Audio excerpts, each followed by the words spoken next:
Thì mình vừa đi workout class cuối cùng trước khi mà mình bay về Việt Nam. Và bây giờ sẽ là lúc mà mình soạn đồ. Lần đầu tiên mình bay nước ngoài, mình bay của Vietjet, cho nên mình rất là lo, tại vì mình đọc thấy rất là nhiều phốt. Trời, không biết lần này đi Vietjet có êm ái, suôn sẻ không nữa, hay là... Ok, mình sẽ cho các bạn biết cảm nhận thật của mình. Đây là hai vali của mình. Lâu quá mình không có đi ra sân bay á, cho nên mình cũng hơi lo không biết là phải mang theo cái gì.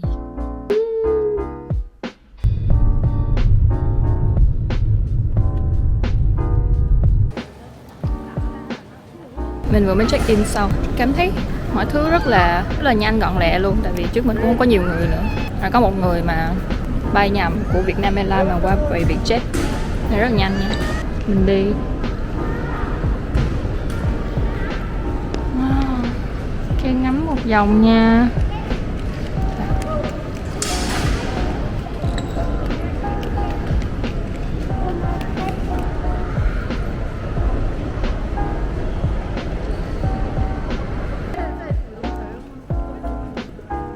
Ok, là mình đã vô trong sân bay, trong cái chỗ mà departure rồi.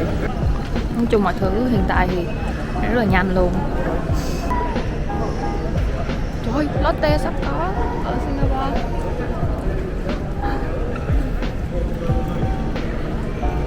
Mình sẽ đi ăn chắc là Burger King, hoặc là kiếm một cái gì đó nhỏ nhỏ để ăn. Tại thật ra mà nói bây giờ mình đang rất là nôn trong người, cho nên không có cảm thấy đói. Nhưng mình nghĩ là để tới tận chiều thì mình sẽ bị đói và mình sẽ bị mệt và mình sẽ bị cọc, cho nên dù gì thì cũng vẫn phải đi kiếm đồ ăn. Mà tự nhiên vô đây quên mất là sẽ gặp toàn người Việt, cho nên là nói tiếng Việt mình cảm thấy thôi. Nhưng mà wow, hợp nha.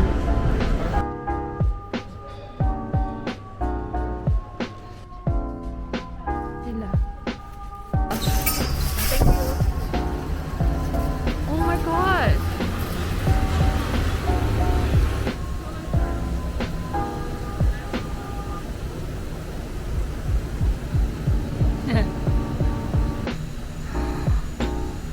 Ôi, cái gì trời? Gì đẹp gì? Oh. À, này dứa thiệt.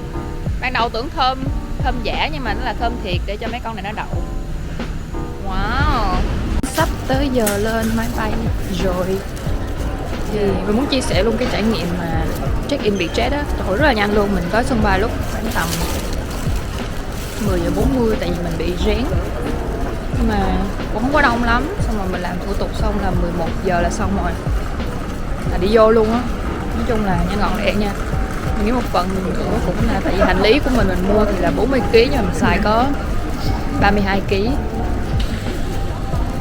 Hơi thất vọng nhẹ nha, nhưng mà thật ra là không còn chỗ để nữa. Còn hành lý xách tay của mình thì chỉ có tầm 4 kg hơn thôi. Mà thật ra thì tại vì ở ngoài check in thì thường sẽ không làm khó gì hết, cho nên là mình vẫn đang rất là lo lúc mà lên máy bay coi như thế nào. Ủa, vậy là mình kiểm tra hành lý xách tay khúc nào ta? Chắc ở trong đây hả? Thì hồi nãy là vừa mới khen luôn là làm mọi thứ nhanh quá. Xong rồi chắc lẽ là 12 giờ 05 nè, cửa máy bay phải mở. Nhưng mà bây giờ là 12 giờ 50 rồi. Thì lúc mà mình check thử trên mạng cái flight tracking á, thì nó delay tới 40 phút. Nha, để mình coi thử cái bảng mà coi ở đây. Nói chung là không nên nói trước cái gì hết, nói trước không qua, rất mệt mỏi. Khi mình nhìn chuyến bay của mình á, là chuyến bay trước và sau đó là toàn là gate open hoặc là boarding hoặc là last call rồi. Còn mỗi của mình là chưa có cái gì hết.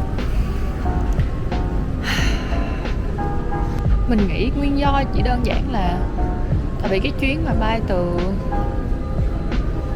Sing, ta bay từ Việt Nam quay lại Sing nó bị delay hay là bị trễ gì đó, giờ tới thành ra là cái chuyến này cũng bị trễ.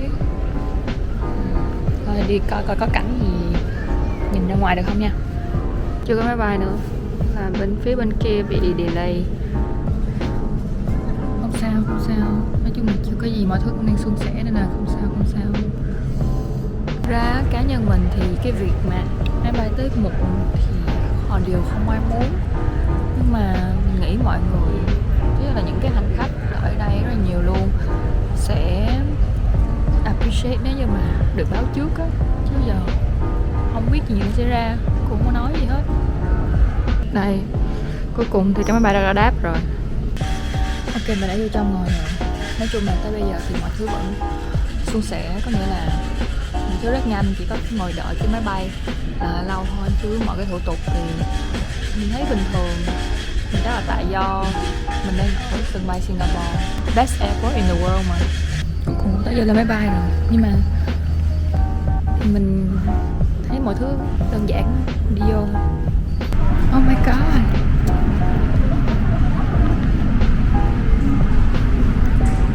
cái máy bay đó không phải là máy bay của mình mà là máy bay đi hình như là đi ra Hà Nội. Mình nên lên máy bay rồi. Chắc là chưa lên đó, tại mình thấy khá là vắng.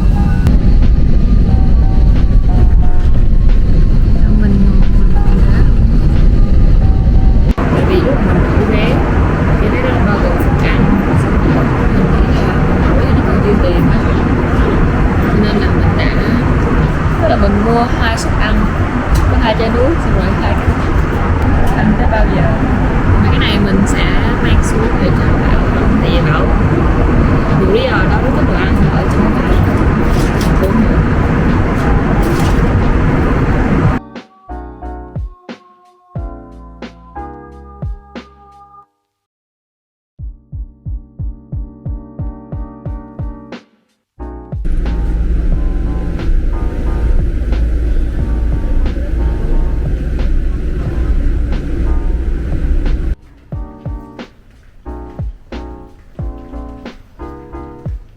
Ra ngoài đường bây giờ Việt Nam mình là có phải đeo khẩu trang không anh? Muốn đeo không đeo thôi, số ta đeo quen rồi. Anh ta quen rồi. Quen rồi. Dạ. Cái nhỏ tuổi hả? Anh đoán xem. 2K. 2K. 2K mấy à? Trời ơi, em cảm ơn nha. Em 97. 97 trời. Trẻ mặt trẻ non vậy. Em cảm ơn dạ. 25, trời anh đừng có nói như anh đừng nói những chuyện như vậy. Dạ đúng rồi, 97. Tuổi Trâu. Dạ đúng rồi, tuổi anh Trâu đó.